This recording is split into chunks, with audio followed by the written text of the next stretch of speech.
जय हिंद, नमस्कार दोस्तों। आप सभी का एक बार फिर स्वागत है। दोस्तों, यदि आप एक ECHS के लाभार्थी हैं तो आप इस वीडियो को अंत तक ज़रूर देखें, क्योंकि इस वीडियो में वो जानकारी है जिसके बारे में कम ही ECHS के मेंबर्स को पता है। जी हाँ, ECHS मेंबर्स को अब मिलेगा ट्रैवलिंग अलाउंस, लेकिन कब और कैसे?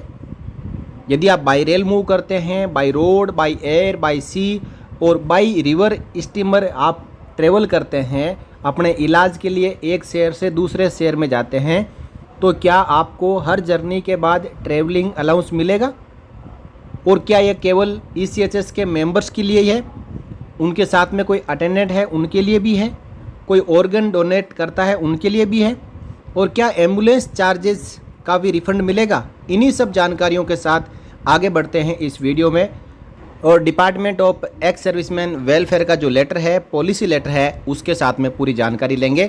दोस्तों, आगे बढ़ने से पहले आप सबसे निवेदन है कि यदि आज आप पहली बार वीडियो देख रहे हैं या अभी तक आपने चैनल को सब्सक्राइब नहीं किया है तो आप सब्सक्राइब जरूर कर लें और सैनिक समाचार भारत परिवार का हिस्सा बन जाए, क्योंकि इस प्लेटफॉर्म से आपको हर एक जानकारी लेटर के अथॉरिटी के साथ में ही दी जाती है। आपको दूर से ही लेटर दिखा के ये नहीं बताया जाता कि इस लेटर में क्या है, क्योंकि ऐसा करना हमारा कतई मकसद नहीं है। यदि आपको कोई जानकारी दी जा रही है तो उस लेटर के हर एक पॉइंट को समझाया जाता है, ताकि आपको आधी अधूरी जानकारी ना मिले। दूर से लेटर को देख के आपको ये ना सोचना पड़े कि ये लेटर मुझे क्या मिलेगा, कहाँ से मिलेगा और इस लेटर में पूरे कंटेंट क्या है। तो आइए इस ECHS के लेटर को भी हम पॉइंट वाइज समझते हैं, ताकि आगे आपको कभी ट्रैवलिंग अलाउंस क्लेम करने की ज़रूरत पड़े तो आपको कोई डाउट ना रहे।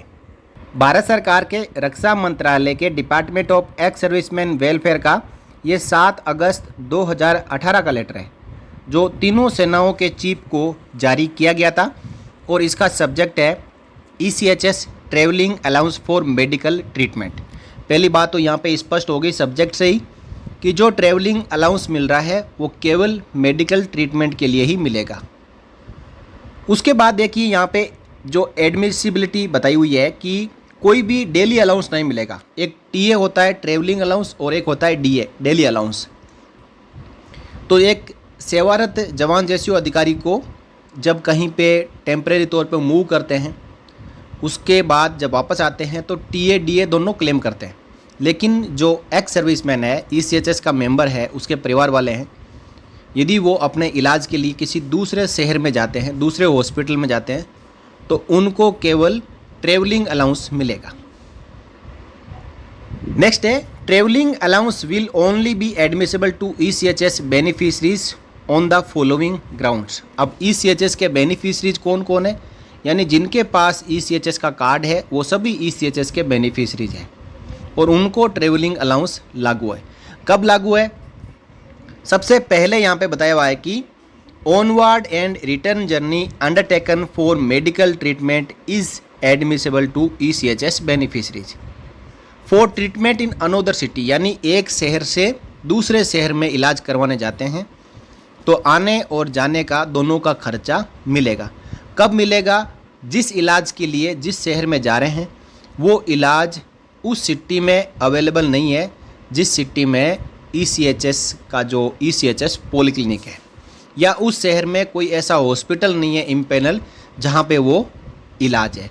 तो इसके बाद जो स्पेशलाइज्ड डॉक्टर है, जो ECHS के डॉक्टर्स है, वो रेफ़र करेंगे और उस रेफरल को जो अफसर इंचार्ज है ECHS पॉलीक्लिनिक का वो साइन करेंगे, तभी ये ट्रैवलिंग अलाउंस क्लेम लागू है। तो पहला पॉइंट आप समझ गए। अब दूसरा पॉइंट समझे। Non availability of treatment in the city implies that there is no service और private empanel hospital providing the required treatment in the town city of the parent ECHS polyclinic. जो मैंने अभी कवर किया है कि जिस city में आपका ECHS का पॉलीक्लिनिक है, उस सिटी में जो आपको इलाज चाहिए वो इलाज अवेलेबल है ही नहीं, और उस सिटी में कोई भी ECHS के साथ में इम्पेनल हॉस्पिटल भी नहीं है और ना ही कोई सर्विस हॉस्पिटल है, तभी आपको ECHS द्वारा दूसरे शहर में इलाज करने के लिए कहा जाएगा, तो आपको ट्रेवलिंग अलाउंस आने जाने का मिलेगा। अब तीसरा पॉइंट है, other city referrals and corresponding travelling allowance will be applicable only to the nearest service और private empanel hospital where such medical treatment facility is available and not as per choice of the patient. ये एक special point है कि आपको आपकी ECHS polyclinic की जो city है, मान लो कि मथुरा है, तो मथुरा की ECHS पॉलीक्लिनिक ये देखेगी कि जो ट्रीटमेंट मथुरा में अवेलेबल नहीं है तो इसके अलावा कहाँ पे अवेलेबल है। तो मान लो कि वो इलाज दिल्ली में भी अवेलेबल है, मुंबई में भी अवेलेबल है और कोलकाता में भी अवेलेबल है, और आप चाहते हैं कि मैं मथुरा से मुंबई इलाज कराने जाऊंगा, तो आपको ट्रेवलिंग अलाउंस नहीं मिलेगा। आप मुंबई जा तो सकते हैं, लेकिन आपको ट्रेवलिंग अलाउंस नहीं मिलेगा, केवल ECHS के जरिए रेफरल होने के बाद ट्रीटमेंट मिलेगा। यदि आपको ट्रेवलिंग अलाउंस चाहिए तो आपको दिल्ली रेफ़र करवाना होगा, क्योंकि वही इलाज दिल्ली में भी अवेलेबल है। और ये डिसाइड करेंगे जो सर्विस और ECHS के जो मेडिकल डॉक्टर हैं, वो डिसाइड करेंगे। आप नहीं कह सकते कि मुझे फलां शहर में जाके इलाज करवाना है। और इसको जो ECHS पॉलीक्लिनिक के OIC है वो अप्रूव करेंगे, अथेंटिकेट करेंगे। The travelling allowance claim entitlement is indicated in subsequent paras. अब इंटाइटलमेंट कैसे होगा, यानी आपको मिलेगा किसको और कब मिलेगा वो तो पता चल गया, लेकिन किसको कितना इंटाइटल होगा, किसको कितना मिलेगा। तो सबसे पहले बात करें जर्नी बाई रेल। कहीं रेफरल मिलता है दूसरे शहर में इलाज कराने के लिए, आप ट्रेन से ट्रेवल कर रहे हैं, तो आपको उतना ही मिलेगा जिस कैटेगरी और जिस क्लास का आपको वारंट मिलता था। रिटायरमेंट के पहले आपको स्लीपर लागू था, यानी स्लीपर में आप ट्रेन में जर्नी करते थे फ्री वारंट के ऊपर, या फिर आप AC 3 में करते थे, AC 2 में करते थे, AC 1 में करते थे। जो आपको इंटाइटल क्लास ऑफ ट्रेन है, रेल है, उसी के फेयर के बराबर आपको रिइंबर्समेंट मिलेगा, चाहे खर्चा आपका ज़्यादा हुआ हो, लेकिन मिलेगा आपको ट्रेन के किराए के बराबर। अब इसके लिए आपको जो टिकट है, जो आपने बुकिंग विंडो से प्राप्त किया है या फिर आपने ऑनलाइन बुक किया है, वो टिकट आपको क्लेम के साथ में लगाने होंगे, और केवल शॉर्टेस्ट और मेन रूट का ही मिलेगा।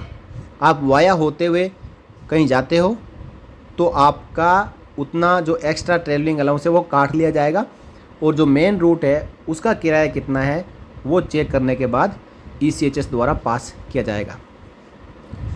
अब दूसरा ऑप्शन, कोई पेशेंट है वो यदि सिविल एयरलाइन के जरिए भी ट्रेवल करता है, तो उसके लिए यहाँ पे क्लोज बताया हुआ है कि reimbursement of air travel in emergency case will be considered on merits of individual case by the ministry in consultation with MOD Finance, provided the medical officer of polyclinic or the specialist at service hospital certifies in writing that the air travel was absolutely essential and they travel by other means, that is by rail or road etc., would have definitely endangered the life of the patient or involved the risk of serious aggravation of the condition of the patient। यानी कोई patient है जिसके पास बिल्कुल ही समय नहीं है, तो उसको तुरंत और इमरजेंसी इलाज की आवश्यकता है। यदि बस, ट्रेन या दूसरे मोड से जाते हैं तो समय ज़्यादा लग सकता है और उसकी लाइफ को खतरा हो सकता है। तो ऐसी परिस्थिति में जो सर्विस हॉस्पिटल है और ECHS के डॉक्टर हैं वो सर्टिफाई करेंगे कि हाँ, इनको ज़रूरत थी एयर ट्रेवल करने की, तो आपको एयर ट्रेवल का जो टिकट है उसका रिइंबर्समेंट मिलेगा। Next, journey by road. Road journey by public bus, taxi, private car, ambulance can be performed between places not connected by rail or otherwise at the discretion of the patient in the entitled class as applicable at the time of retirement by shortest or main route. The amount will be reimbursed based on certificate rendered by ECHS patient in support of the expenditure along with claim. Amount admissible will be restricted to rail fare as per entitled class as applicable at the time of retirement by shortest main route और actual expenditure whichever less। यानी आप कहीं ऐसी जगह है जहाँ पे train चलती नहीं है, ना फ्लाइट की कनेक्टिविटी है, तो आप बाई रोड यानी बस से, टैक्सी से, प्राइवेट कार से, एम्बुलेंस से यात्रा कर सकते हैं। किराया उतना ही मिलेगा जितना जो ट्रेन का किराया लागू है।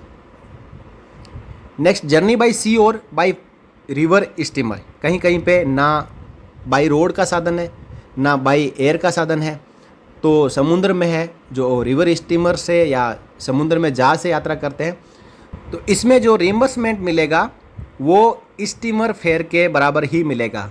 अब किसी ECHS के मेंबर के साथ में ज़रूरी ये भी हो सकता है कि कोई अटेंडेंट भी जाए, तो अटेंडेंट को भी कन्वेंस लागू है। उसमें पहले डॉक्टर लिख के देगा कि ECHS का जो मेंबर ट्रेवल कर रहा है, दूसरे शहर में इलाज के लिए जा रहा है, उसकी हालत ठीक नहीं है, उसके साथ में एक अटेंडेंट चाहिए। तो लिखा हुआ जब होगा, ऑथेंटिकेट होगा, तो एक अटेंडेंट को भी रीइंबर्समेंट मिलेगा पेशेंट के बराबर। यानी ECHS का जो मेंबर है उसको कितना मिलेगा, उतना ही अटेंडेंट को भी मिलेगा। अब कोई ऐसा भी हो सकता है कि कहीं पे ऑर्गन ट्रांसप्लांट करवाने जा रहे हैं और कोई ऑर्गन डोनर भी हो जो और कहीं से ऑर्गन डोनेट करने आ रहा हो, तो ऐसे केसेस में भी रीइंबर्समेंट मिलेगा। Reimbursement of travelling allowance to the kidney donor in connection with the journeys undertaken for donation of kidney is admissible at the following rates. If the donor is non-ECHS beneficiaries will be admissible at the rates applicable to the recipient ECHS beneficiaries, or if the donor is another ECHS beneficiaries will be admissible at the rate applicable to the donor. यानी कोई donor है ECHS के member को kidney donate कर रहा है, तो उसको उतना ही मिलेगा जितना ECHS बेनिफिशरीज को मिलेगा। दूसरा, यदि सामने वाला भी ECHS का बेनिफिशरी है और जो ऑर्गन ले रहा है वो भी ECHS का बेनिफिशरीज है, तो दोनों को जो इंटाइटल है उसके अनुसार मिलेगा। अब इसके साथ बात करें एम्बुलेंस चार्जेस की।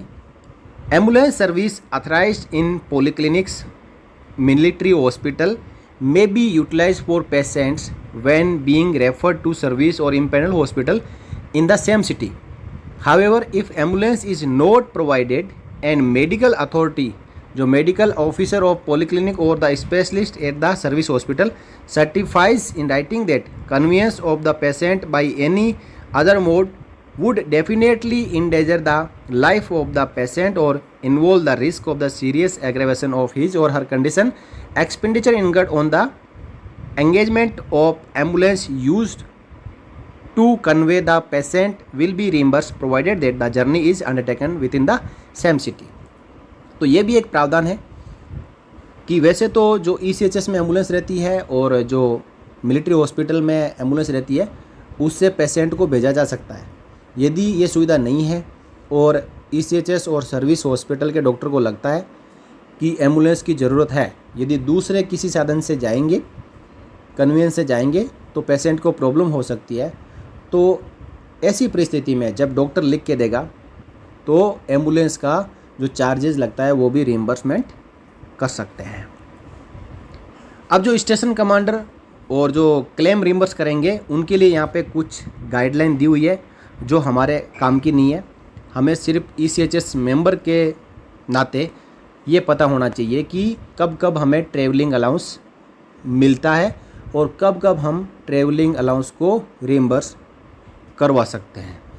तो ये 2018 का department of ex serviceman welfare का लेटर हाल ही में सोशल मीडिया में खूब सर्कुलेट किया जा रहा है, क्योंकि इससे पहले एक पटना ECHS जो रीजनल सेंटर है उसके द्वारा अपने पॉलीक्लिनिक को एक लेटर लिखा गया था जिसमें ब्रीफ में लिखा गया था कि एक्स सर्विसमैन और ECHS बेनिफिशरीज इनको ट्रैवलिंग अलाउंस लागू है। उसके बाद ये सर्कुलेट हुआ है पूरा लेटर जिसमें पूरी गाइडलाइन दी हुई है, पूरा पॉलिसी मैटर है, और मैं आशा करता हूँ कि मैंने इस वीडियो के ज़रिए हर एक पॉइंट वाइज आपको जो समझाने की कोशिश की है वो आपको समझ में आ गया होगा। यदि आपको पूरी जानकारी समझ में आ गई हो, वीडियो अच्छा लगा हो, तो वीडियो को लाइक कर सकते हैं, शेयर कर सकते हैं, कमेंट कर सकते हैं और आप चैनल को सब्सक्राइब कर सकते हैं। इस वीडियो में इतना ही, फिर मिलेंगे किसी नए वीडियो में नई जानकारी के साथ। तब तक के लिए जय हिंद, जय Bharat, Vande Mataram. For more updates, subscribe to our channel and enjoy watching the videos.